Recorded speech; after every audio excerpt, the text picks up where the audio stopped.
welcome back, everyone. Welcome back to another week, another edition here of the PondCast. A very impromptu edition, might I add, as this is the second PondCast of the week.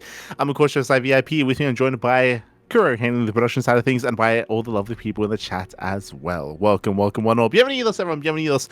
We are here. We have returned. This is an emergency PondCast, as, of course, I woke up this morning. Actually, I was up last night, and before going to bed, I was greeted by BAM!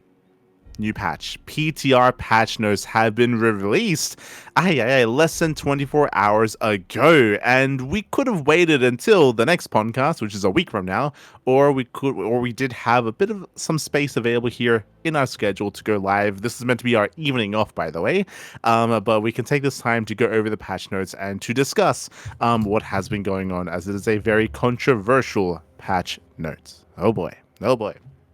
So first things first, we were aware that there was a patch in the works for the past month, maybe more than that. That there was something in the works. I think we were made aware that specifically something that was going to be addressed here were the high yield gas geysers and mining. I know there was a lot of discussion regarding, say, the worker starting number as well, and whether or not that would change. So there was definitely a lot of rumors regarding that. We knew there was going to be a patch. We didn't know when, and now we finally did get it. I didn't know any other specific. Any other specifics outside of there was a patch coming, and now it finally has been revealed, and it's a crazy one, by the way.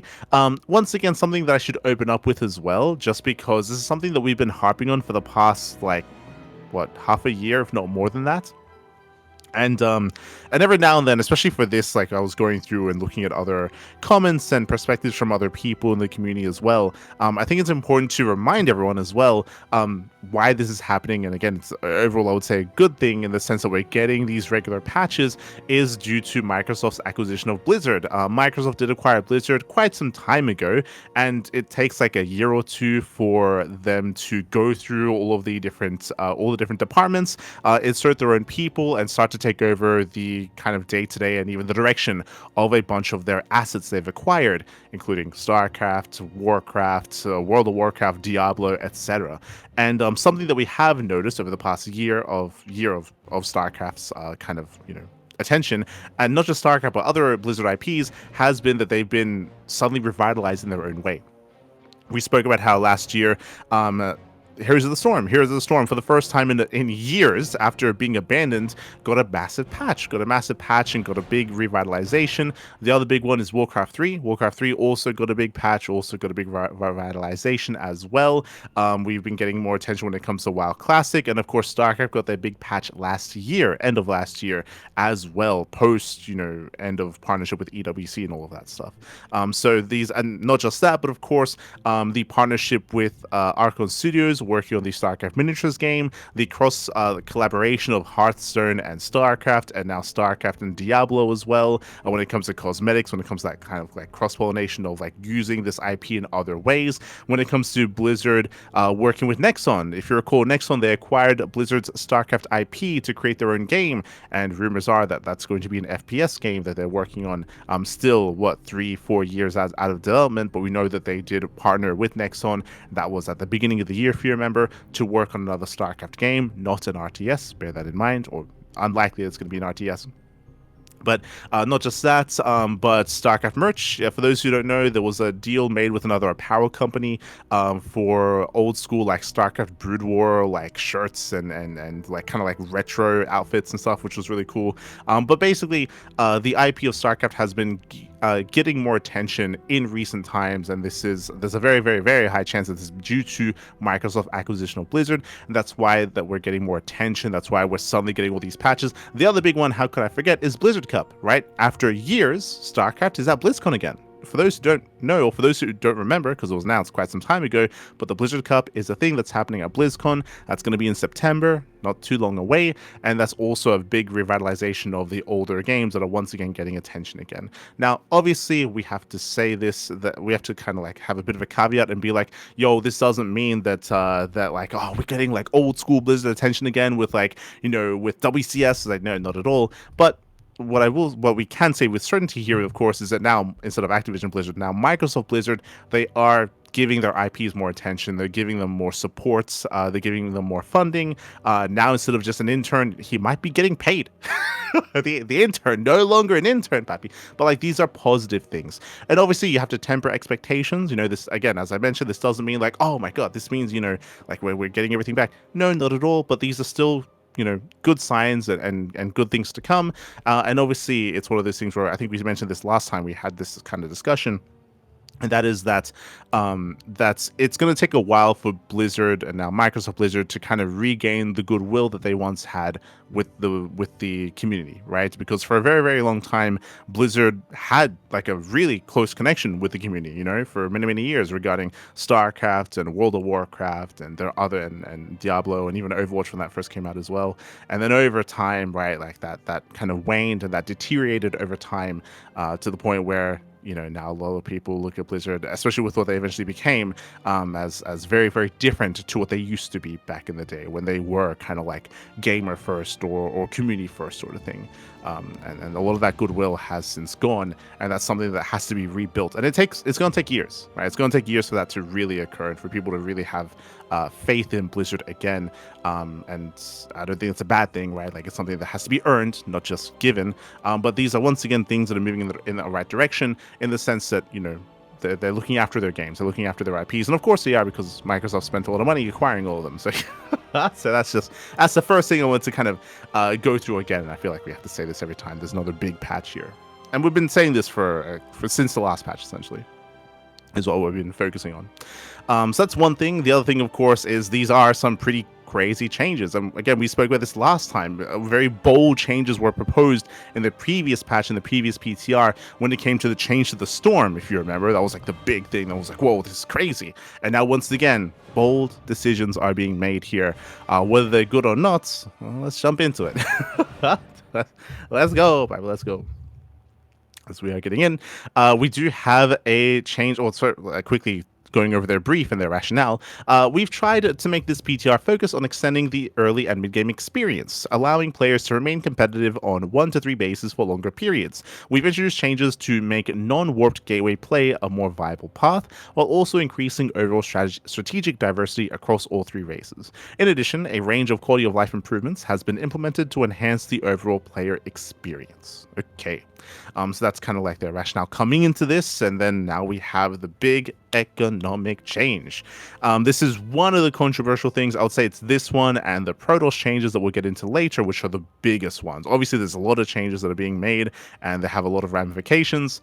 We'll go through them. For now, the economy. We're going down from initially 12 workers to 8 workers. For those who remember, back in Wings of Liberty, it was 6 workers. That's why a 6 pool was the thing, if you recall. It is not quite going all the way down to that. It's going down to 8 workers instead. This is something that has been debated and discussed quite a lot over the past maybe year. For quite some time. I would say that Pig is maybe one of the bigger community members and influencers out there that has devoted a lot of time, a lot of energy, a lot of money as well, hosting show matches, hosting tournaments, creating a mod which does feature lower worker counts. I know that he was experimenting with 6, experimenting with 10, experimenting with 8 workers as well. He put a lot of work into that. And if you want specificities, like more specifics as to what this does or what this typically entails, I would defer to Pig more than anyone, just because he has the most experience with this. And I was listening to his thoughts earlier, and what Pig was saying was that obviously having a work, and we'll get into the mineral patches, but when it comes to having a low worker count, this will increase diversity. This will increase like strategic play in the early game, 100%. Obviously, this does have a little bit less impact when it comes to the mid to late game. The overall kind of mid to late game should still be looking very similar to what we have right now, aside from the changes that are going to be made later. But like getting there is still going to be very similar. But the early game, I should say, should be a little bit more diverse, and there should be a little more exploratory builds and just a little more exploration when it comes to the early game, which I think is a good thing. I say this because very quickly, when it comes to the current meta, when it comes to current StarCraft, and again, I take pride in this, but we cost more StarCraft than anyone else out there. More than Wardy, more than Pig, more than Steadfast, more than Rotterdam, more than anyone else. And right now, when it comes to the meta of StarCraft, mainly ZVP, ZVT, TVP as well, the early game is incredibly stale at the moment. Obviously, there are niche builds and niche openers. You can still go for cheese and proxy. 2-Rax Reaper is still a thing for Terran players, or 3-Rax bunker rushes in TVZ, or say proxy gateway or proxy Stargate in PVT, for example. Like there's still these niche builds and these niche openings. But when it comes to quote unquote standard, but there's a niche, right? You see those kind of builds every now and then. When it comes to a standard game, which is the majority of the games that you cover, the early game is very, very stale and very, very standard, and there's not really much diversity when it comes to that early game. I think the worst of it is probably ZVP. I think ZVP is probably that at the most extreme, where it's so rare to not have a Stargate open. To just go gate expand, Cybercore into Stargate, into Oracle, into third base, and for the Zerg player to go hatch gas pool into a third, and that's it, right? Like what I just said, like that's like the first 5 minutes, sorry, the first like 4 minutes of the game. Like that's like that, and that's it, and that's all you get in ZVP for the most part. Like every now and then you get like a Twilight Council opener instead for the Protoss, which goes into like Labor Depths or DTs every now and then. Otherwise, that's maybe for Zerg you get like a hatch block. You get like proxy hatch and a hatch block, and maybe that happens. Whenever these things happen, we always give it attention, of course. But again, these niche builds are very few and far between. For the most part, it is very, very stale. Which I would say is a negative aspect of the meta right now. I was listening to a couple of others. I think it was mainly Thermal talking about how a lot of this is just due to the fact that the early game for a lot of these matchups hasn't changed in a very long time. So they've more or less been figured out in the sense that you know what to look for, you know what timings you're vulnerable at, you know where to look as well. Obviously, maps do impact that a little bit more. But for the most part, like because the early game has been the same for so long, like it's just there's nothing there really, not too much. Which is a shame, and this will shake that up quite a bit actually, which I would say is a good thing. There are other criticisms about having a too low of a worker count when it comes to the early game being a little bit too slow. And I think I've heard from a couple of different players that that's not a bad thing, at least from the player side of thing. From the viewer side of thing, that might be more of like a negative aspect because that is going to slow down standard play. I will say that in the short term, there's going to be a lot of people like exploring and being more diverse and having a little bit more freedom in the early game. But when and if things slow down a little bit more, like does that mean that the early game might become longer and more stale? Like that is a possibility. That's something that we have to wait and see what happens, or whether or not we see something completely different, and whether the openers in early game and meta shifts quite a bit. I know that Pig was talking a lot about drone scouting, how drone scouting is very rare nowadays, and the possibility of that being more common just because of the potential for early game aggression, because of the overlord change as well, which we will get to. But there's potential for that. There's potential for, especially with, I mean, the I would say maybe the biggest criticism, actually, the one that has the most weight and the most value, is that because there are so many changes happening at once, it's hard to really hone in on whether something is going to be successful or not. Because I was about to talk about Protoss, and Protoss is having a big change. Like Protoss as a race is changing heavily.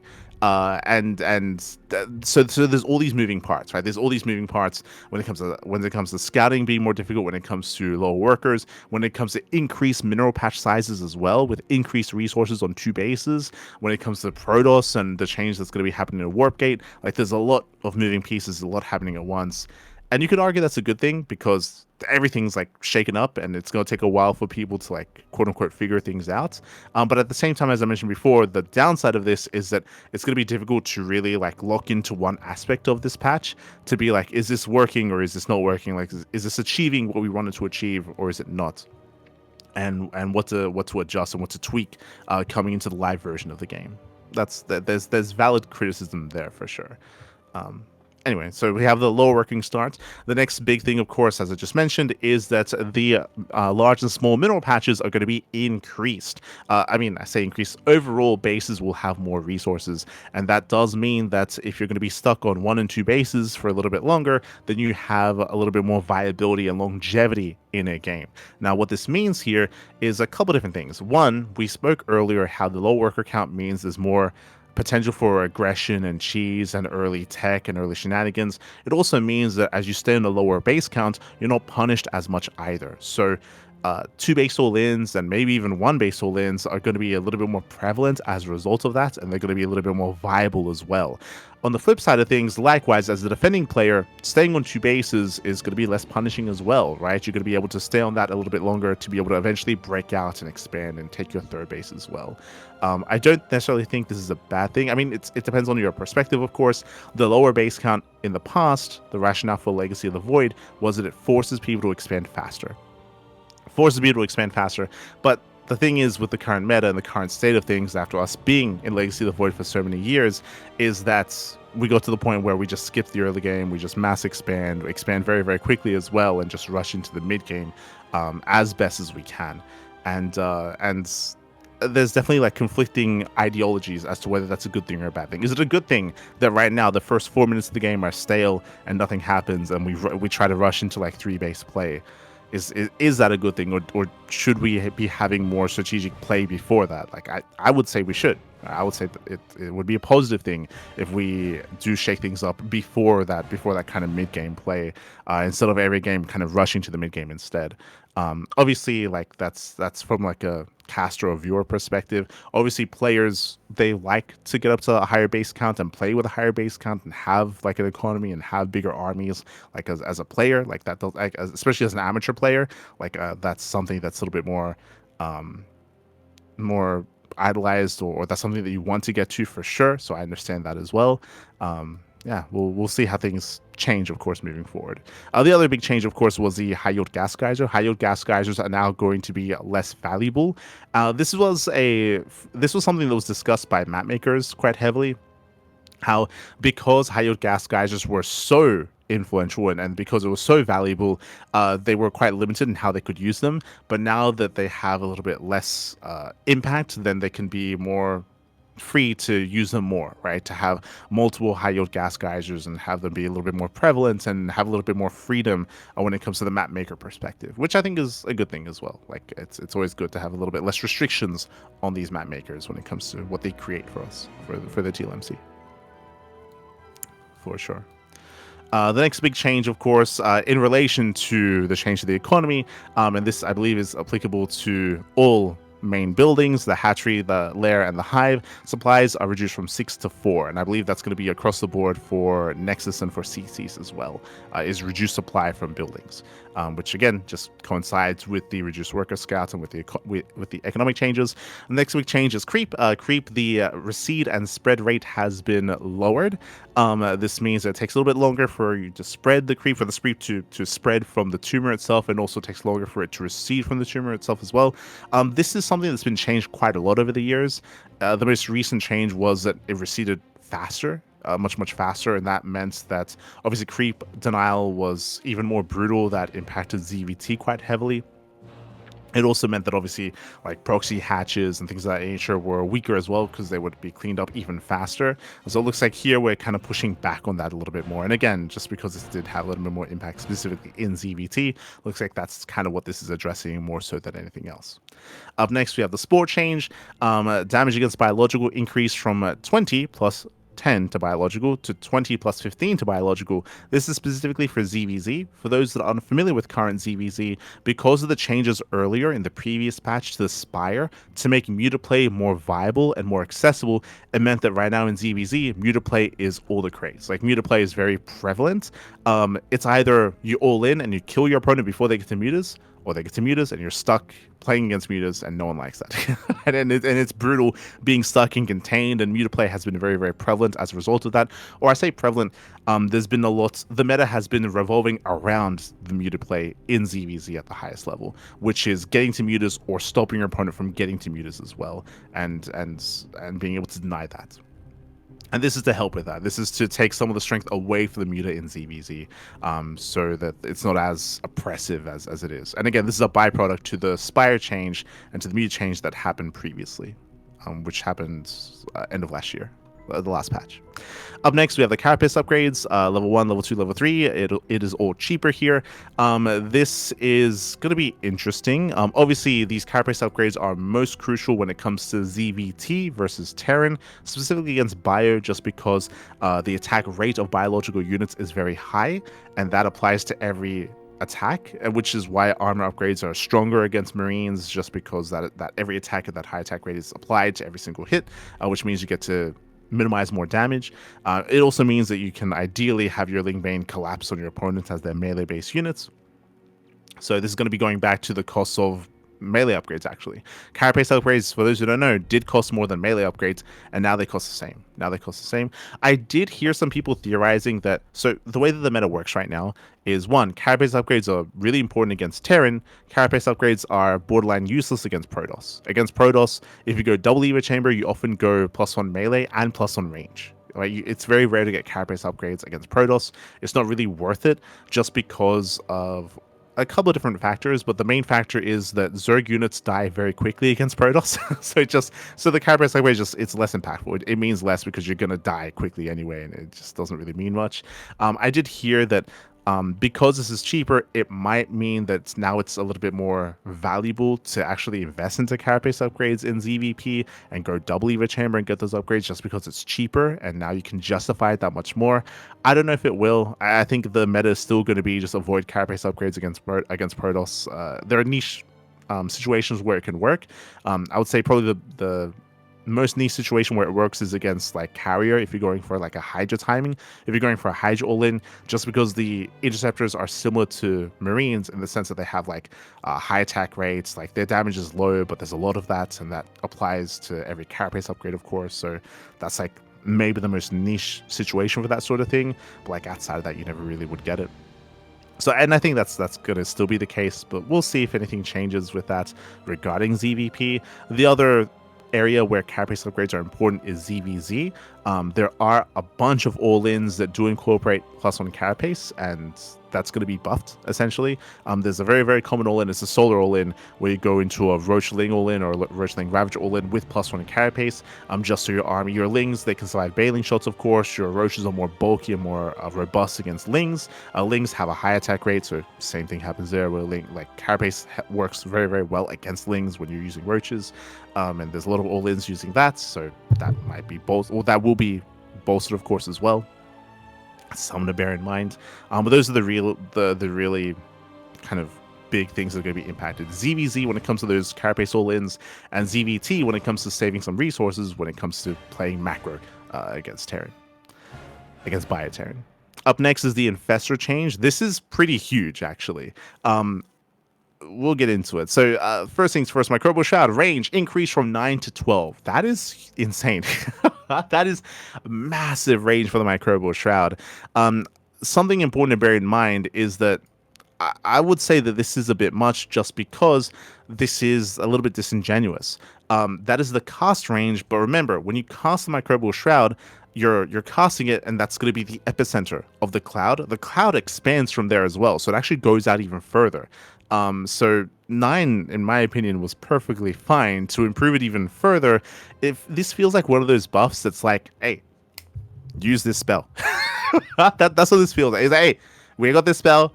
We don't like that not enough people are using it because it's very niche, and it is. Microbial Shroud is a very niche spell. We want more people to use it, and we're going to buff the hell out of it just to force pro players to use this, and to be able to properly judge and scale this spell, to then like wheel it back if we need to, and they probably will have to wheel it back. But that's what that change feels like. It's forcing people to pay attention, to use this ability. The other change, of course, is Microbial Shroud cannot be cast without requiring the upgrade from the Infestation Pit. I think this is a good change. One of the reasons why this ability is so niche is because it is gated behind an upgrade in the Infestation Pit. Right now, whenever you see this ability used, at the beginning of the year, there was a niche all-in build in ZVP where you would go mass ultra, you'd rush ultra and go Microbial Shroud against Protoss. That build came and went. Protoss, they were able to recognize it, able to punish it, able to scout it, respond with mass Robo and mass Immortal, and even with the Shroud, like, it did not matter. So I want to say that build in ZVP was prevalent in December and a little bit of January. Like last year, December, a little bit of January. We saw it a lot from Lambo. We saw it a lot from some of the European Zerg players. So Lambo, Raynor, I think he was doing it as well. And it didn't last long. But it had a nice little brief stint, then didn't last long. Nowadays, you mainly see this in ZVT.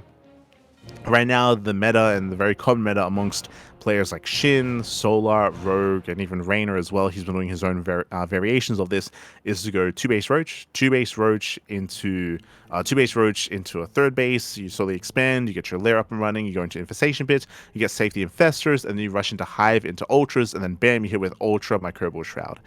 That's a very common tactic currently in late game, in end game, pro game ZVT, and this is going to allow for the Infestor to be more to hit harder, to hit faster, of course, as you no longer need the upgrade. It does mean that you might even be able to use this pre-Ultra and use it with the Roach Ravager instead. It does open up a bunch of possibilities now, because we were already going for this kind of composition to begin with, and now this can hit earlier. It can hit earlier, now it has increased range as well. I would imagine that we're going to be seeing this utilized a lot more with the Roach Ravager, kind of like break these siege lines and to go for these big timing attacks in ZVT. In my mind, that would make the most sense. Even before the Ultra, like that's a big possibility here, which is why, like, I feel like increasing the range is one step too far, and I can easily see that change being removed from the PTR notes after testing, but testing is going to be required, of course, to kind of like confirm that. So we'll see. Microbial Shroud being used in other aspects. I mean, this will open the gate and open the door to maybe see Microbial Shroud used in ZVP. For Hydra timings, if your opponent's trying to go into Sky Toss. Obviously, this doesn't really help against Storm, right? But it does help against other things. So, like, it's going to allow players to explore with this build and to explore with the spell a little bit more in other avenues. I don't really see this really working too well in ZVZ, just because trying to tech into the infestation bit while you're in Roach Wars is very difficult to afford that without just dying.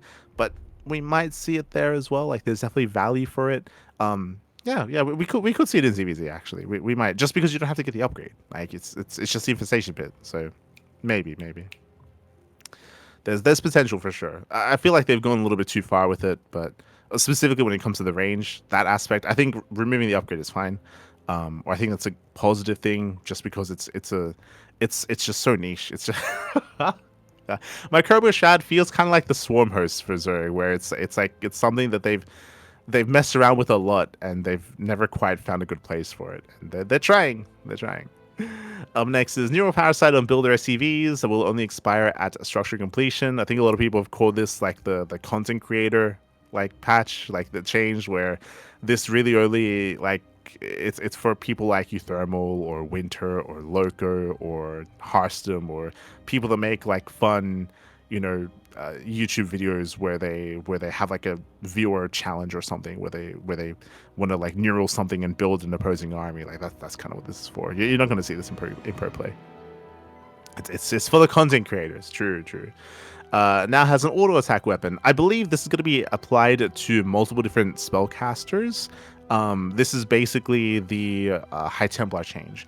I would say this is also a little bit controversial. If you remember, one of the big things, one of the big discussions that was being had was all or nothing. Either all the spellcasters have an auto attack, or none of the spellcasters have an auto attack. It's one or the other, and I would agree with that. I would kind of fall into that camp, and I would agree that either you do it for everything, or you do it for nothing. It looks like we're doing it for everything.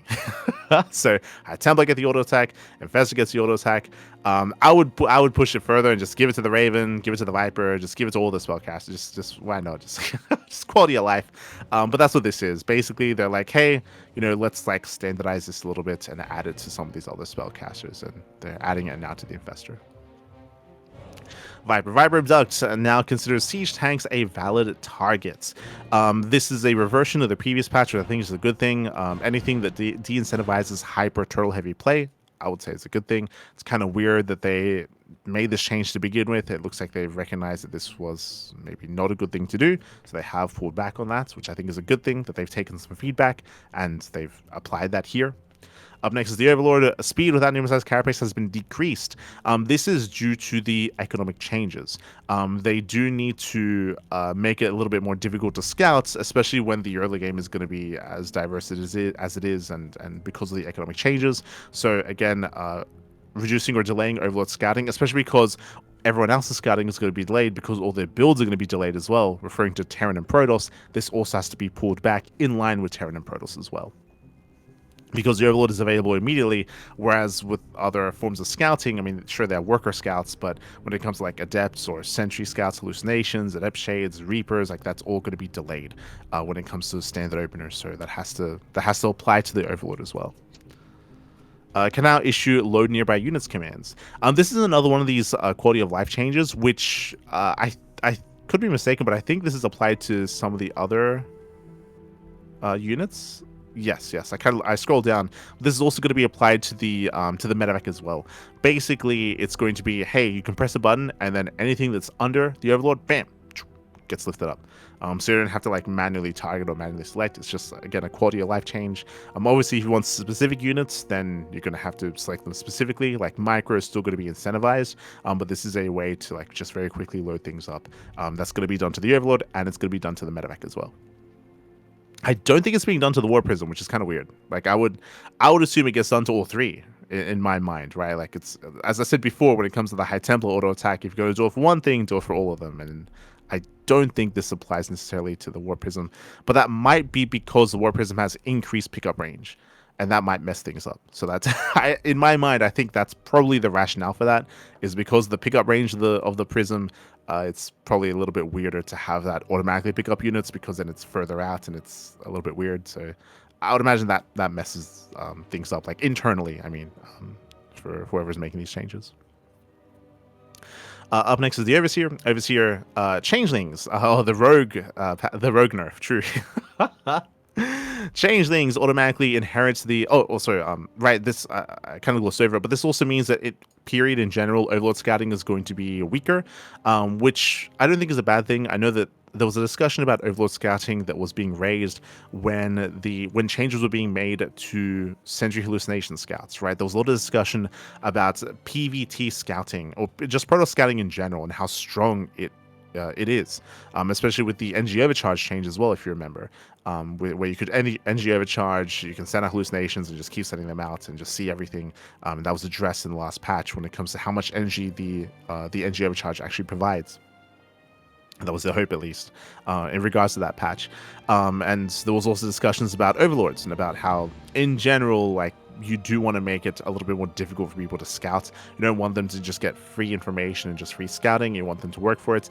This also goes in line with what we mentioned previously about the potential of drone scouting, right? Because of the changes to the economy and the amount of workers and the potential for early tech, drone scouting may be a requirement, or there might be more value in drone scouting, especially with that in conjunction with the fact that Overlord's now slower as well, right? So for Zerg players, the idea of drone scouting, that might have to become a reality where that's a lot more standard. I say maybe because obviously it's still too early to tell whether it'd be worth it or not. Up next is the Overseer change. Overseer changelings automatically inherit the current order queued of the casting Overseer. Okay, quality of life. And changelings' death are contagious to other nearby changelings. I say the rogue nerf, but really, rogue, he stopped going mass changeling quite some time ago. That he was notorious for, that mass Overseer style, but that was what, Stars of Gore, like 2 years ago. Like that was that was quite some time ago, and that kind of style kind of it rose and then it fell off as well. That definitely fell off when it comes to viability at the pro level. But despite that, this is still going to be quite nice, because in general, in late game ZVT and ZVP, changelings are everywhere. It's quite common to send out just wave after wave of changelings. It's very common in ZVP, late game ZVP, for Protoss players to spend storms on changelings. You have like a massive wave of changelings coming, you just spend like a storm just to clear them all up. That does happen at the pro level. So the idea of no longer needing that, I think, is probably a good thing. Like the amount of changelings, especially in the late game, was pretty insane, and this is a way to counter. I say a way to counter that. Obviously, there's counterplay available now. Zerg players are going to be incentivized, and they're going to be benefiting from splitting their changelings, because it's very common to just spam changelings and just send them out. But now, split the changelings, Pappy. Now, unironically, like, if you split your changelings, then this change won't impact that, and you can still get away with having changelings everywhere as long as you spread them out enough. Obviously, I'm sure math is going to have to be done to see, and testing done to see how close changes need to be to each other to trigger that death animation. How close they need to be, how far apart they need to be. I'm sure a bunch of testing is going to be done, and that's going to be like an added kind of show of skill, if you will, like in a longer and later game for Zerg players to flex.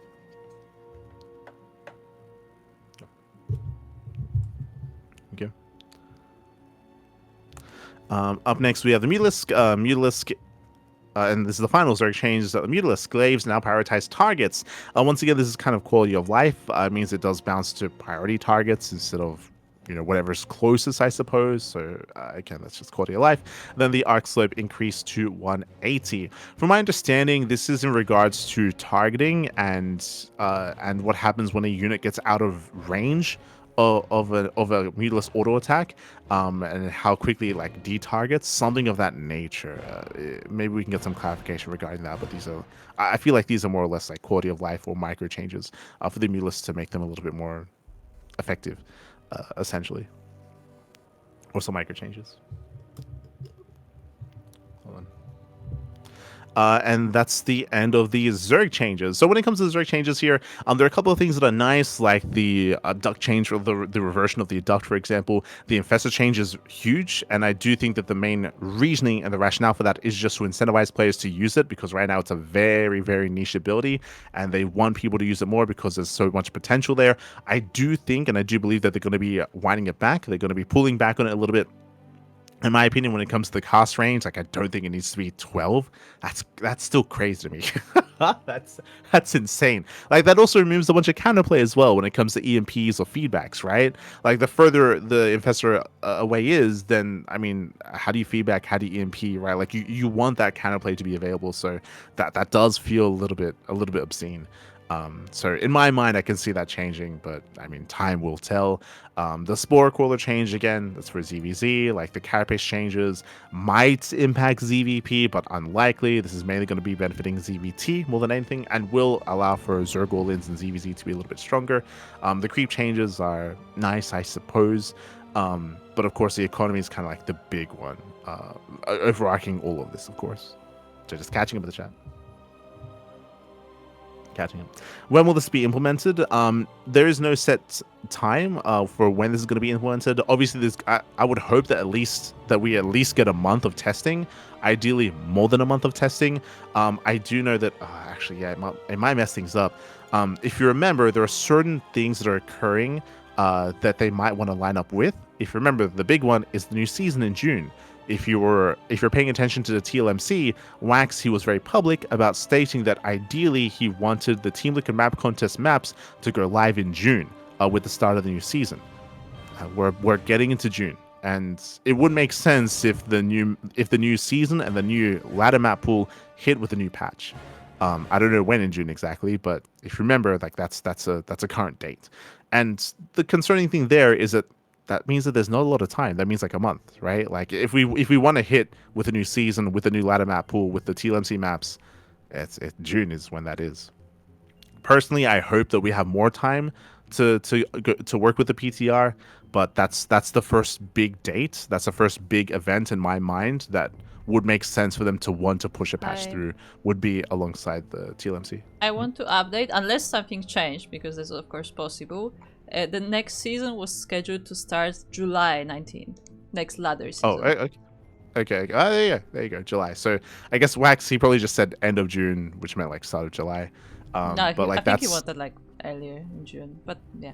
Oh, okay. Yeah. So, in my mind, like it would make sense for it to line up with Wax's statement about the TLMC maps. We'll see if that happens or not, right? But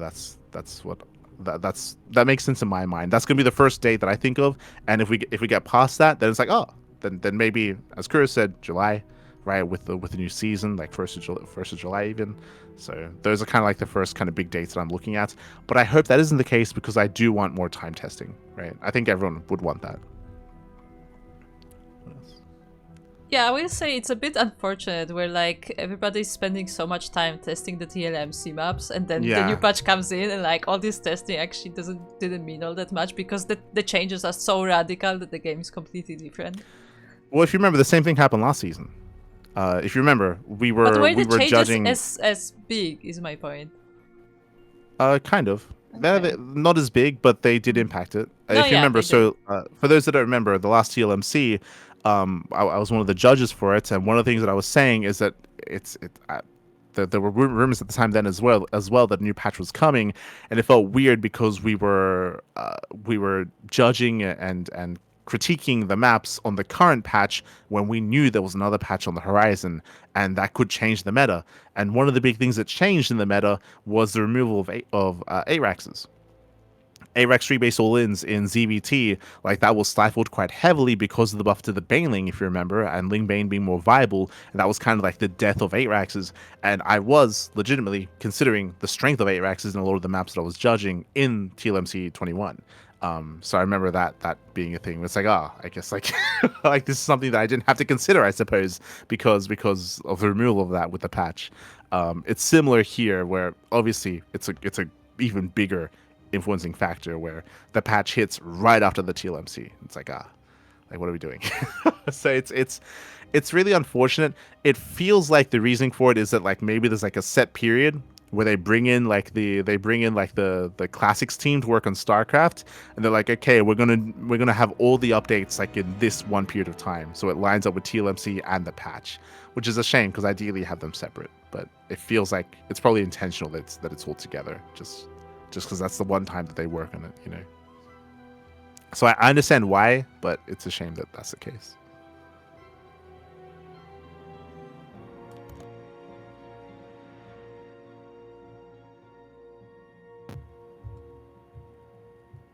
Just catching up.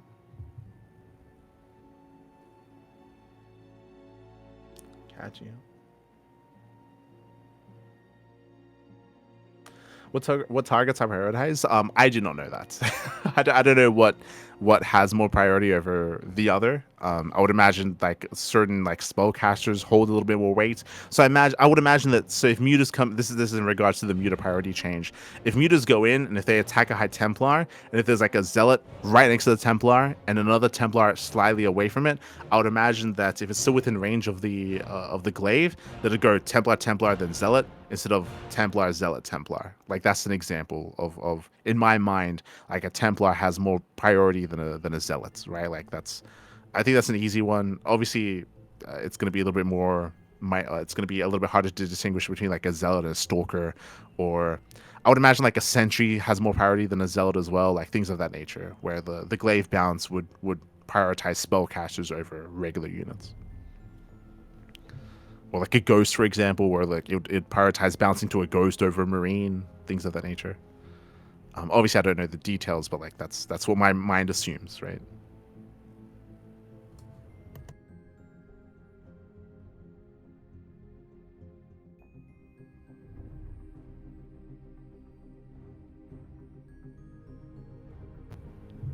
I'm worried because PTR is not used a lot. We'll address that later. The PTR is used a lot, so be careful about spreading news like that. We'll get there. Don't you worry. Galenus, don't you worry. We'll get to that. That's a weird talking point. Yeah, I will emphasize that in the previous PTRs, like actually a lot of pro players have been on with testing, like they've been streaming their POVs. A lot of tournaments have been held on PTR, like previously, so people actually take the PTR seriously nowadays. Yeah, we'll discuss that a little bit more when we wrap up the patch notes. So up next is Terran. Command Center, CC. Supplies provided reduced from 15 to 13. As I mentioned, this is going to be applicable to all of the main buildings, reducing supply. This is due to the economic changes, of course, and due to the different opening supply. Up next are the Ghost. Okay, so the big one for the Terran is the Ghost. Supply increase from 2 to 3. I think this is a positive thing. I know a lot of Terran players, Big Gabe, Euthermal, a lot of Terrans were very vocal that it didn't make sense for them to revert this change. If you remember, this is a reversion. Previously, it was 3 supply, then they went back to 2. Now back to 3. So it was weird that they played around with this. Back to 3 supply. This is a positive thing in terms of de-incentivizing the massing of ghosts. That is a big issue in late game ZVT and late game ZVP as well, is the over prioritization and the over reliance on the ghost as a unit. And a lot of these changes have been focusing on that. And again, a lot of Terran players, a lot of pro Terrans have been vocal about this being a positive thing as well. We have the health reduced from 125 to 100. This was also a change done previously as well. Like there's also kind of like a reversion. where they made the ghost a light unit, but then they increase its HP. Here, they decrease its HP, still a light unit, bear that in mind. Then we have the attack damage change from 10 plus 10 versus light to a flat 20. So this mainly is applicable to TVP. In TVZ, this doesn't change anything because when it comes to the auto attacks, you're already up against light units, referring to Lings and Banelings, right? Like, it's typically your ultras that are behind that, and that's when snipes are being used instead. So the idea of the flat auto attack damage being raised is mainly going to be applicable to TVP, where instead the ghost is being used to EMP units and then to auto attack whatever's in front of them. This is going to be impacting their damage, of course, to stalkers, to immortals, to robo-based units as well. It's not the biggest impact and not the biggest change because you're never really relying upon the ghost to actually have their auto attack damage influence a fight. It's just something that's nice, it's added on. So this again is mainly going to be impacting Terran versus Protoss. So a slight buff here to like base damage TVP for the ghost. Attack range increase from 6 to 7. Bearing in mind that's the attack range, not necessarily like the targeting. So that's also again going to be helping with that. Also, I guess technically when it comes to focus firing, you do see outside of snipes, like focus firing on certain units like does also occur with ghosts or just with the army in general. Steady targeting, this is the snipe ability. Damage increase from 130 plus 40 versus Psionic to a flat 170. So this is just an overall buff to the damage of the snipe. This I believe is also a reversion. Before this it was 170, then it was changed to like plus versus Psionic and then changed back. So this has been reverted to just be flat out stronger. Energy costs increase from 50 to 75. This goes along what I said previously, that we don't want to rely on too heavy of a ghost composition when it comes to the late game, because when you have that, you have 4 snipes available. Because this increase, now each ghost with full energy has 2 snipes instead of 4. That's a big change, a big change. So the base damage is increased, but now we have less snipes available here to the ghost, so you have to be more selective with that. But another big change to compensate is no longer cancels upon taking damage. So previously in ZVT, for example, and even in TVP, when it comes to storms and fungals were at times being used on ghosts to disrupt them and to stop snipes, just attacks in general. Of course, that is no longer the case, and it makes sense to do this if you're making it so ghosts have less snipes. If ghosts have less snipes, well, now they're going to happen regardless. You can fungal them, you can attack them, you can storm them, does not matter, the snipe will still go off. But now they have less snipes, of course, so that's kind of like the back and forth dynamic there.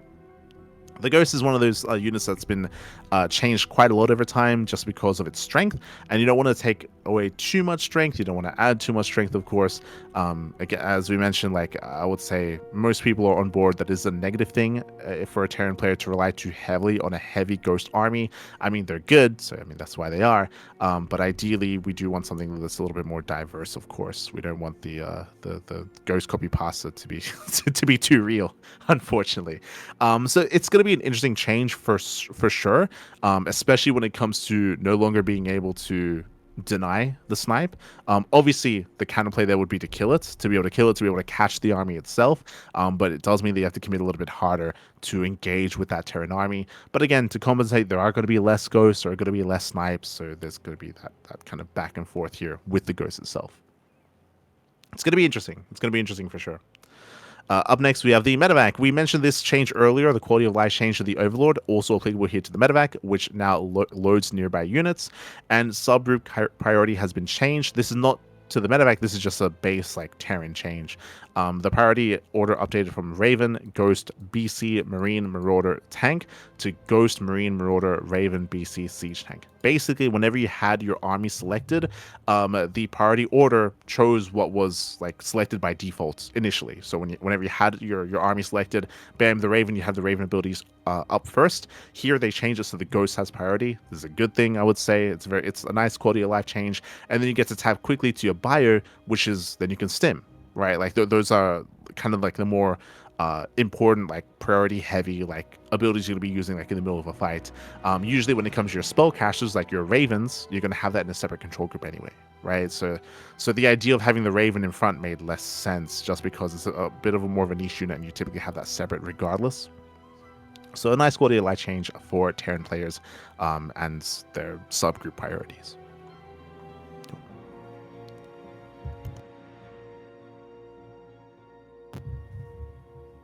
Hard to snipe lurkers cause ghost take constant hits. True. That also is. I was thinking a lot more regarding like fungal growths, for example. But you're not wrong when it comes to also like that also happening when it comes to lurkers. True.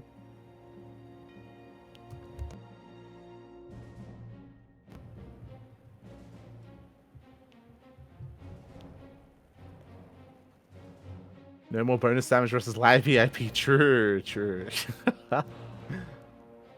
Do any other casters accept to have alignment communication with Blizzard, even if it's only receiving info? No. I mean, I can only speak to myself and say no. From my understanding, I think everyone knows that Omni Skeptic. I think he has. I mean, we know that he's been helping when it comes to bug fixes. That I think is well known information. So there's like some line of communication there. But outside of that, like don't believe. For those who don't know, that is a map maker, by the way.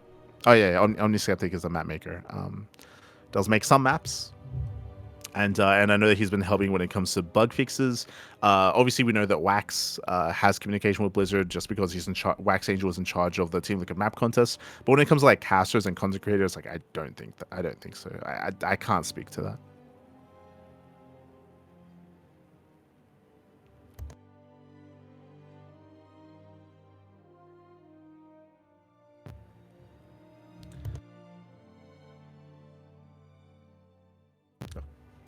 But scrolling down, we then have the Protoss changes. So up next is Protoss. Once again, Nexus change, which is applicable to the CC and to the hatchery as well. So once again, reduce supply from the base building. Up next is Warp Gate. This is the other huge, massive, controversial change, of course, is Warp Gate. This changes everything, by the way. It's crazy. So Warp Gate research has been moved to the gateway from the Cyber Core. Interesting. Warp Gate research speeds up gateway unit production time by 35%. So this is something that people have been asking for. I say people have been asking for. I know that Youthon been asking for a long time. The idea of having the option to use gateway production like a Terran player, for example, and have the option to also have the warping mechanic as well, and kind of like have this kind of flow between the two states, and we're kind of getting that here as well, where Warp Gate production is going to be increased when the upgrade is researched for regular gateways, bear that in mind, and then to warp in a warp gate you have to pay. It takes 50 gas and 50 minerals to be able to turn a gateway into a warp gate, whereas previously it was automatic and it didn't cost anything. So that's a big change. Warp in time is no longer determined by slow power field, so slow warp ins no longer exist. That is huge. Warp in time is decreased to 3 seconds baseline, and that is faster than any warp in that we've seen to date. So 3 seconds, bam, you can warp in. And warp gate cooldown values, you can see here, Zell from 20 seconds to 22. So that warp gate cooldown values have been increased here to compensate for that because of how fast these warp ins are going to be. This is a really huge change, and it is going to change how Protoss macros quite heavily. So what does this mean? So obviously, it's going to cost quite a lot of resources to warp in warp gates, and we found this that we were doing some testing. We were playing some games on the PTR before the stream, and something that like it felt very intuitive is that obviously Protoss players are not going to be warping in, creating warp gates in the early to mid game necessarily. Like, you don't want to do that. You don't need to either. Like, the only reason you would need a warp gate early on is if you're going for like a DT based opener, or if you're going for an all-in. If you're going for an all-in and you want to warp in across the map, then warp gates make sense. But when it comes to like macroing and building up to your 2 and then 3 bases, you don't need warp gates. So that's something that you're, as a Protoss player, you're going to be avoiding. You're going to be avoiding warp gate. You're going to be using gateways like you would as a Terran player, for example. And then once you get into the mid game, that's when you're most likely going to be warping in some warp gates just so you can make use of the prison to harass across the map. Or also, it would be ideal to have those warp gates warped in for harassment units. So if you're playing and then bam, you have like a drop into, like a double drop into the main base, or a drop into the natural, or a drop towards the third base, then reactive warp-in is going to be necessary to be able to defend, assuming you don't have your army in position. True. If you have your army in position, you don't need it. But if there's ever a situation where you don't have your army where it needs to be, if you're lacking vision, if you're lacking map control, if a drop catches you by supplies, you will need those warp gates to be able to reactively warp in to defend your bases. So again, but that's in the mid game, right? That's going to be in the mid game. That's going to be up to like 3-4 base like saturation, sort of like game state, I should say, 3 base kind of game state. So early on, there's a very low chance that you're going to have any warp gates unless you're going for early aggression and early all-ins and certain timing attacks. Otherwise, a couple of warp gates would make sense coming in towards the mid game, just to be able to defend against certain attacks, and then to be able to reinforce across the map as well. This change is going to be huge because one of the big oppressive things regarding specifically PvT is the warp gate. So if you know anything about late game PvT, you know that it's very common for Protoss players to have map control, to be up like 2, 3, 4 bases over the Terran player, for example. Terran player is contained, and they rely on very heavy gateway reinforcements. So the way that it works is that the Protoss player is usually on a very low gas count. They attack, they trade, they typically rely on trading out their gateway units. They back off, bam, they insta warp in, and then they keep going. Then they keep pushing. And they typically back off when they run out of gateway units, and they preserve their robo heavy composition and their high Templar. That's typically how like the mid to late game operates in TvP. This is going to be changing that dynamic because you're going to most likely it's going to take longer for your warp gates to come online because of how much you have to invest into them. So the idea of being able to like actively and reinforce in such a way, that's going to be a little bit diminished, or it's going to take longer for that to come online. Ideally, that will alleviate some of that pressure in TvP. I'll say that PvT, you know what I mean, Terran versus Protoss. Right now, I will say that matchup does need help. That there's a lot of issues with that matchup in regards to the late game. I don't think anyone really. It's I would say a negative aspect of the game right now is late game PvT, with how oppressive Protoss can be and how difficult things can be. Obviously, this is also partially because of the maps. Like the maps also play their role in that as well. But another reason for that is just how oppressive you can be with a mass gateway army, and of course with your mass expansions and map control as well. And this is going to be changing that dynamic 100%. It's going to change the way to get to that point as well, just period, right? Getting to that point, being able to for example, I'm thinking of PvT, like in the entirety of PvT is going to change. I'll be honest, I don't think this changes ZVP too much. In Zerg versus Protoss, it is very common for the Protoss player to just stay defensive. Just stay defensive, get your natural, get your third, get your fourth base, build up your army, and then break out. In ZVP right now, it's much more common that Zerg players are all-inning. We've been seeing a lot of 3-base all-ins. A lot of 3-base all-ins in ZVP, and it's just been all about Protoss players defending. Like, that has been the craze for the past 6 months. And I don't think that this change actually does much to ZVP. But specifically, TVP is going to be so much different because, especially in the mid-game actually, because of Blink Stalkers. Like, Twilight Council Blink Stalkers into War Prism Aggression and War Prism Harass is so common, and not being able to reinforce and to get your Stalkers across the map and to apply that pressure suddenly means that Terran players have a lot more freedom to actually get a faster third and build up their economies, or be aggressive themselves and fight for map control. Like, this changes TVP quite heavily. I was initially talking about the late game, but even in the early to mid game as well, just because of how heavily reliant typically Protoss players are with Twilight Council Blink based play and Warpins as well. So that's good. That's going to be different as well. Like it's like this changes quite a bit when it comes to that matchup, which I think is a good thing. I would say that TVP is in a place that does need a lot of help. I mean, a lot of matchups are ZVP as well, to be fair. I would hope that the change to the economy helps when it comes to ZVP. It's a different issue. In Zerg versus Protoss, as I was mentioning, like, Protoss players have gotten better at just defending and building up that death ball of an army, to the point where now we see just non-stop all-ins from Zerg to just stop the game from getting there. And that's an issue, that we're just seeing all-ins every game. That's the big meme about like RSL and GSL, is that we've had some really short broadcast days whenever we have ZVPs, because it's just non-stop all-ins, and we rarely get to get a macro game anymore because of the current meta of ZVP. TVP is different in its own way. But yeah, this is going to change quite a bit, and I would say it's a good thing to shake things up and to explore some new builds and explore a new playstyle. Obviously, this patch specifically is going to impact Protoss players the most, because there's a lot to relearn. There's going to be a lot to relearn when it comes to playing the game because of this change as well, because I would say Twilight Council openers being less valuable in TVP, so you'd have to go for, I'd say, like robo-based play being more popular as well, going back to hopefully this doesn't like revert us back to like Phoenix Colossus. Like, that's that'd be the worst thing. But I would imagine no, because one of the reasons why Phoenix Colossus got phased out was because of Terran all-ins in TVP. which did kind of like spike up in popularity, and that stopped players from opening up Phoenix. So the meta is going to shift quite heavily actually in Protoss vs Terran. It's going to be crazy. God. Pre-warp gate production times. We also have some more specificities there. When it comes to pre-warp gate and post-warp gate. Sentry hallucination automatically inherits the current order queue. This is similar to the Overseer and the Changeling, so same thing. High Templar, Psystorm, total damage reduced from 110 to 100. So again, Psystorm is really strong at the moment. I know a bunch of people were memeing that it was like, it does nothing now compared to what it once was. Like, that's still very strong, and they're kind of pulling back on that a little bit here, reducing it by 10. Disruptor now has a phantom attack weapon, and War Prism. There is. Wait, what? Why wasn't it? Okay, there we go. So I think if you recall, I said earlier that I was confused why the Prism didn't also have the load nearby units. I think in my mind, I just assumed the Warp Prism was with the Warp Gate, like that was all together.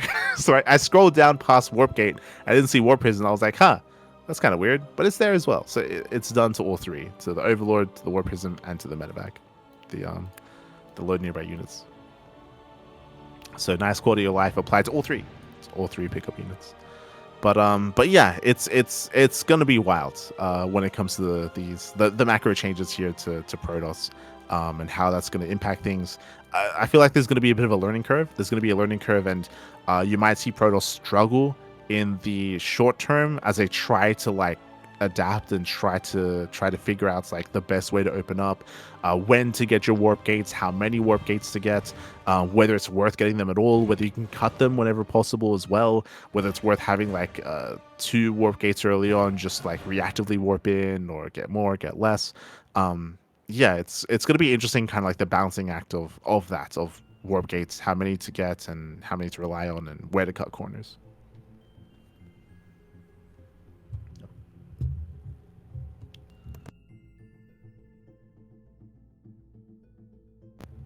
Catching up.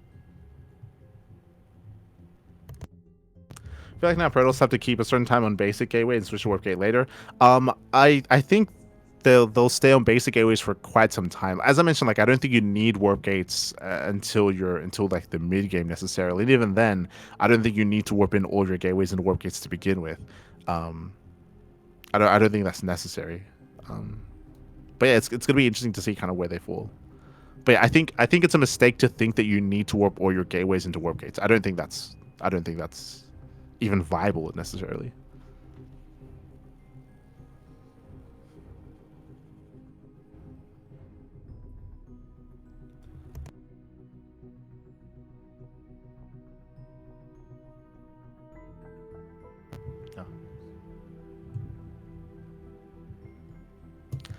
So having worker and warp gate change at the same time, I think, is a bad idea. I think it's just going to make it difficult to really judge the impact of each change, which is what I said at the very beginning of this of the patch notes. How because there's just so many things that are happening at once, and 2 big things, which is the Protoss changes and the economy changes. Like it's going to be a little bit harder to keep track of the impact of each change. Not impossible, but it's going to be harder for sure.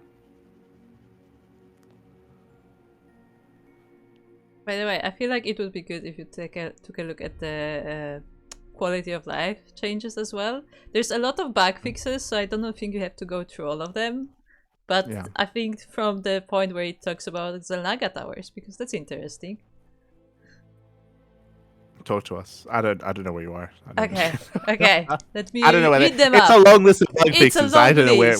I don't know where the Zelnaga tower is. Yeah, I recommend people going through it on their own, because there are some interesting fixes that I didn't even know some of them were broken in the first place. Zelnaga towers can now be selected through Fog of War. Is that what you mean? Yeah. From that point, that's Zelnaga like towers changes. now show their vision range radius when selected. That's a nice quality of life change. Like that happens when you like click on a tank, for example. You get to see like the range. So that's nice. Active creature tumors will now take a selection precedence over inactive tumors. Okay.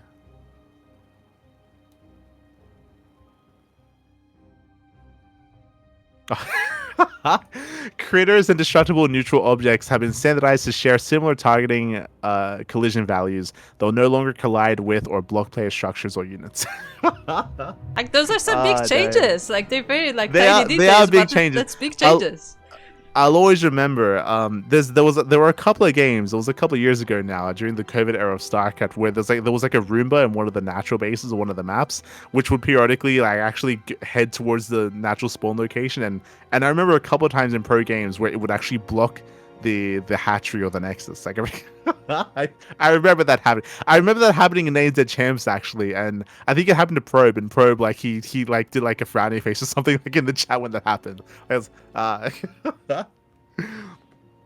remember Peely commenting on it when that happened. So that has impacted some games, unironically, when it comes to blocking natural bases. The Roombas. Larva eggs will no longer collide or block player structures or units.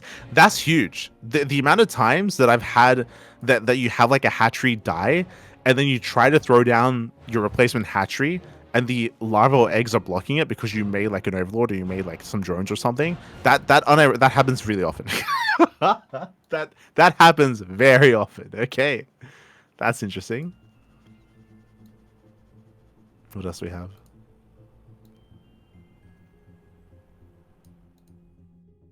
Oh, that's the other one that I saw a lot of. Protostructures now generate additional damage graphical models. That's nice. That's cool.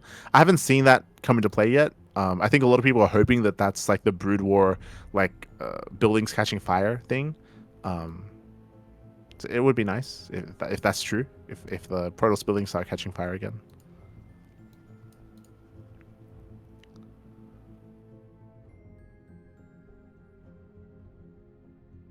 As lava increases, they will now spread further upwards around the sides of the hatchery. Lava will still start from the bottom of the hatchery. That's going to be interesting when it comes to like the Eric build, like Eric getting his own his macro hatchery early at the natural and having lava spawn on his side of the wall. That's that's going to be interesting. Music selection for spectator players has been adjusted to feature a greater pool of suitable tracks for spectating. Oh, this is the StarCraft Evolution change. Okay. Okay.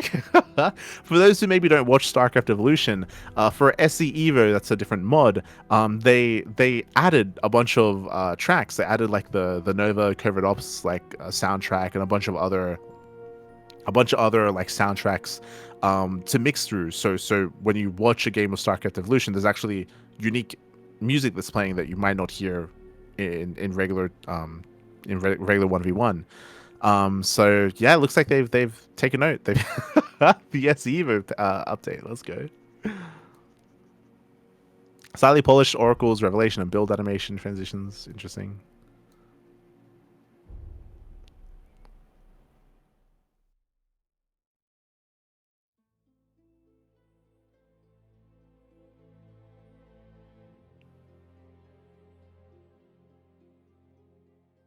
War Prism will now attempt to immediately siege when instructed rather than prioritizing deceleration. Ooh, so the Prism is going to now be snappier. It's now going to be more responsive to micro, to control. Okay.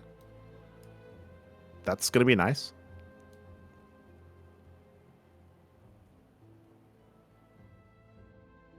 Mule repair is now set to auto cost by default. Interesting. That's very niche, but it means that like technically if you mule to repair, like it's going to start repairing immediately. Also, I do think it's an important point. Mapmaker support tools now include proper worker-only path indicators, no resource footprints, air unit height modifier doodads, and variable rock reduction units, which is important for the new maps that are being created. Yeah. For those who don't, the air unit height modifier thing, I believe this prevents units from hiding in doodads. If you remember, there was that one map where you could literally hide an overlord in a doodad. So this will prevent that without, you know, doing workarounds. Because I know that some map makers were like putting cliffs inside of doodads to like make sure that doesn't happen and stuff like that. But now they can just mark it as unbuffable.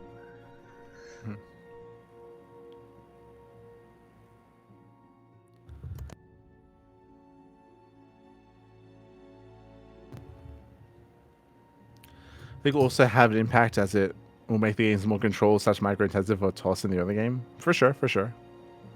Just because, like, again, reactive weapons are going to be less available early on. Unless you scout all incoming. That's the other big thing. True.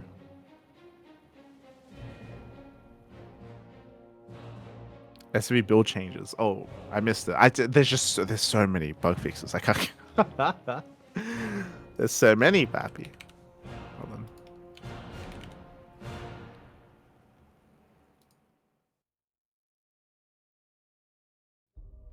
SCVs are at the beginning. Oh, yeah. Fix an issue where melee units targeting building SCVs will lose their attack order when the SCV moves to the structure. Okay.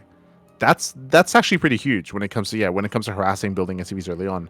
This is huge when it comes to trying to delay the building CC, but also when it comes to proxy bunker rushes, I should say. True. Fix an issue when SCV could not have build orders queued.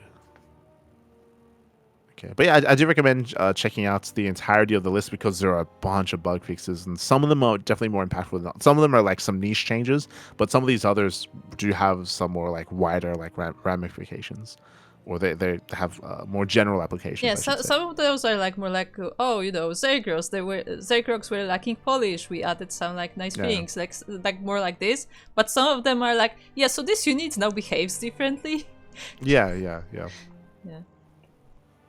For sure.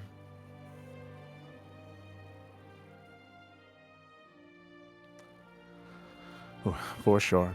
But yeah, it's a pretty huge patch. Some big changes being proposed as well. Obviously, there's the PTR. This is subject to change. And this is where I did want to emphasize something that Kuro touched on at the beginning that I want to wait till the end, which is the PTR itself. There's something that, and I already saw someone say it once earlier in the broadcast, so be careful out there. A bunch of content creators have been speaking on this and giving their opinions. Zombergub went live earlier today, and she had some very strong negative opinions about this, and you're entitled to your own opinion, of course. But there was one thing that she said that really bothered me, actually, just because of what we do and of what we were able to achieve recently as well. I think Zombergub said something along the lines of one, the reason why I began all of this starting off talking about how StarCraft has been getting more attention and more care and more support in general due to Microsoft's acquisition of Blizzard, and we began with that. I think Zombergub was saying that she didn't have faith that they would make any changes or that StarCraft would get much support or much attention, despite these changes that have been occurring over time. But she said something along the lines of she doesn't believe that many people even use the PTR to begin with, and because of that, there won't really be any significant like data collected or any significant like games played to actually like test some of these changes and make any meaningful adjustments to them or anything of that nature. And I think she even said that the last time that any of that what actually happened was during some ESL Open Cups, where they forced the ESL Open Cups onto the PTR. And I remember that actually got me pretty upset, because if you remember, something that I'm very proud of is that in the last PTR, we did have the most testing done ever, not just for the PTR, but for TLMC, because as a whole, ourselves, alongside Comeback TV, alongside the Stegosaurus boys, KSL, for a lot of the open tournaments, we all decided, hey, we're going to run all of our tournaments on the PTR, and we're going to force everyone to play on the PTR. And we had the most testing possible done, because there were tournaments happening on a daily basis, every single day on the PTR. Because of that, forcing everyone, Clem, Max, Hero, Classic, Björn, Shin, Solar, everyone was playing on the PTR. I'm still in all the chats as well when I loaded into the PTR as well for all the tournaments. They were all forced to play on it, and we got the most testing done out, period. When it comes to last year's PTR at the end of the year, for that last patch that had the storm change, if you remember. Storm change with all the ghosts and all of that. I specifically remember, I think it was Mana who was saying that like he was shocked that like that was the most PTR tested ever, that like everybody was actively playing it. Mm-hmm. Yeah, like a bunch of pro players were very vocal about that, right? About this getting so much traction and so many tournaments taking part in the PTR and so much testing being done.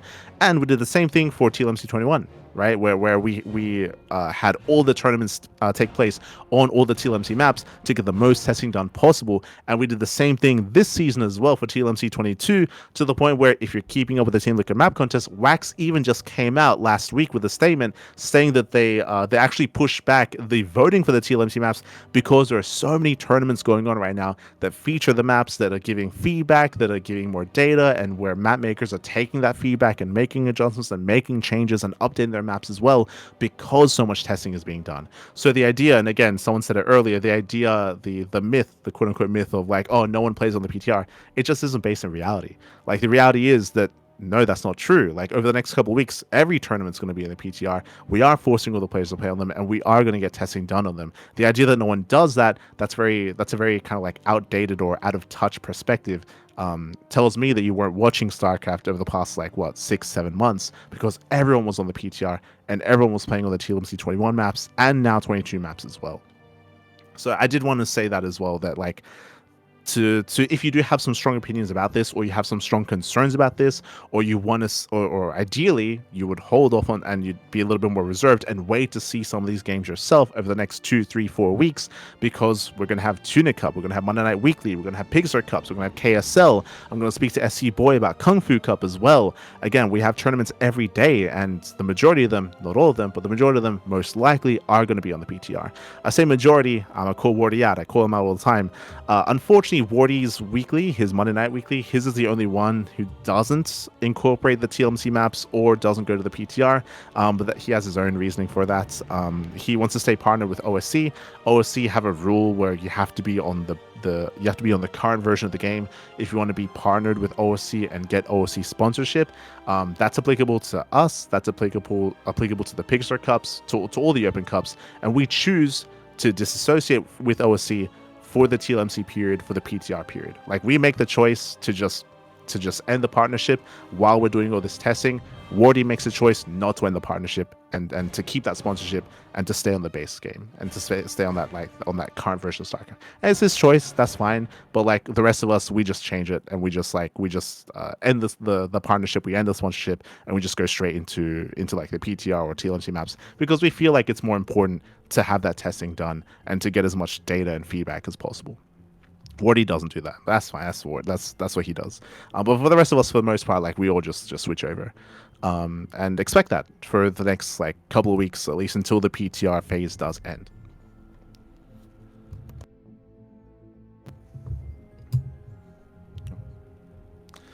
What's the first PTR tournament? It'd be Monday Night Weekly for sure. Monday Night Weekly. What does PTR stand for? Public Test Realm. Public Test Realm.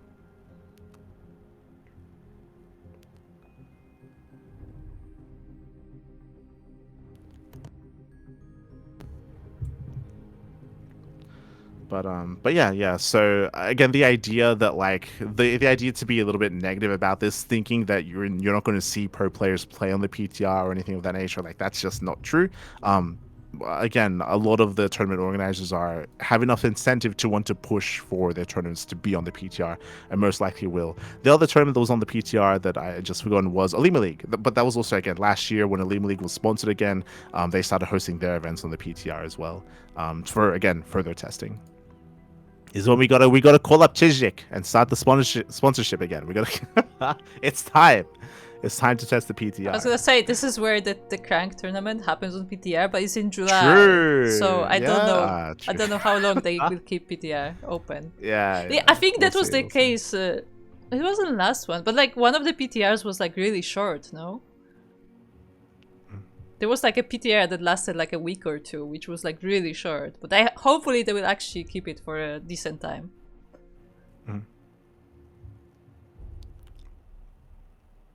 For sure. But yeah, we'll see. And again, when it comes to opinions, reservations, like, for me, I'm very open for the idea of the worker start changes, the Protoss changes. But again, I'm more than happy to change my opinions or my perspective on that as we play tournaments on the PTR, right? Like, that's going to be our role as tournament organizers and as casters, and the role of all the others as well, to run as many tournaments on this so we can get a better idea of whether this is a direction that we want the game to go in or not. right? Like that's something that we have to, that ideally we're able to have a somewhat of a consensus on, or have a little bit more of a better perspective on as well throughout the next couple of weeks. So I feel like it's a little bit weird for people to have a really strong response or a strong reaction now. I feel like it's a little bit better to kind of like keep that at least until you see these games played, and then you can get either confirmation, or you can see that like, oh, like maybe things are going to happen a little bit differently instead. We'll see, right? We'll see once those PTR events do begin, once they start.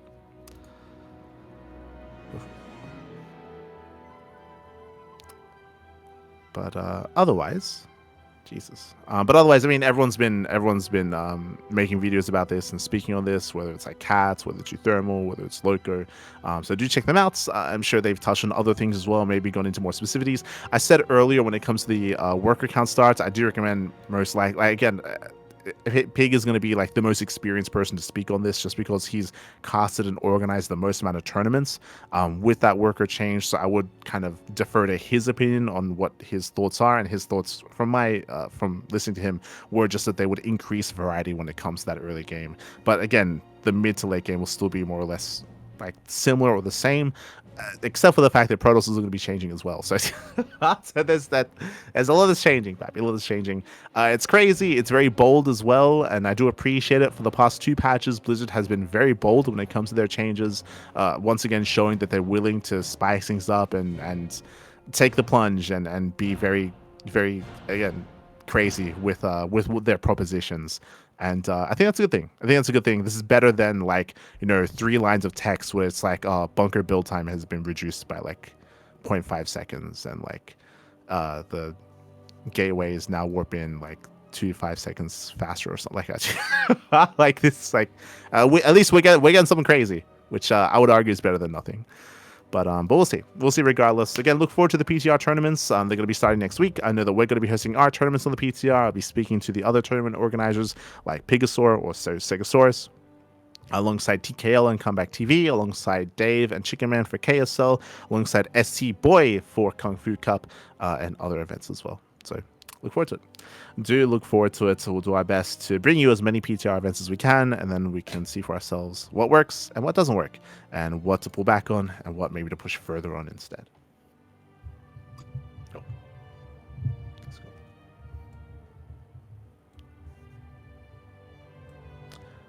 It's pig thumbnail. True. Not sure if possible. But would be great if tournaments had a PTR tag on TL when they're live. I would hope that they do that. We typically have that tag on for the TLMC. Like we typically have like the in parentheses like TLMC 22 whenever we use the TLMC maps. But I know that we're going to be adding that to at least our titles and our events, and hopefully that's done for the others as well.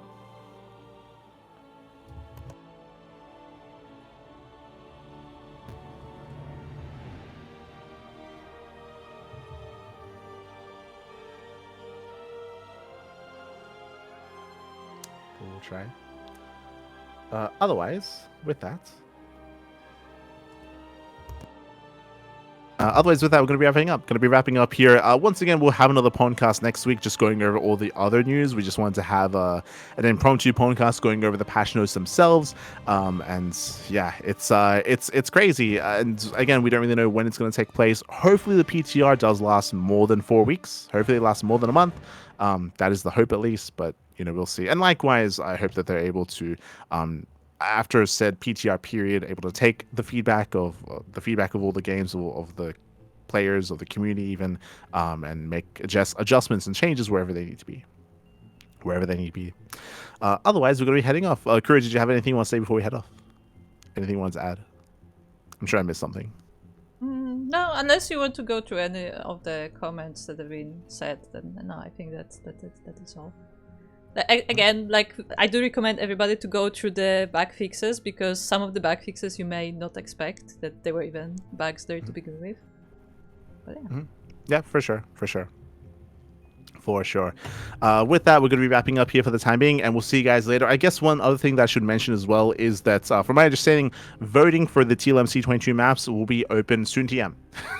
I was made aware that soon TM is all I can say, but within the next maybe week or so is when voting should be available. But we'll see. We'll see. Fingers crossed. Otherwise, thanks for watching, and I'll see you guys next time. We'll see you guys next time. We'll see you guys tomorrow for GSL. We're going to be casting the GSL. We're going to be rebroadcasting our live cast of GSL Group A and B of the round of 8. That's going to be on Saturday and Sunday, and we'll be live co-streaming the RSL finals on Saturday and Sunday as well. So GSL and RSL all over the weekend. We'll see you then. Until then, ciao. Hasta luego.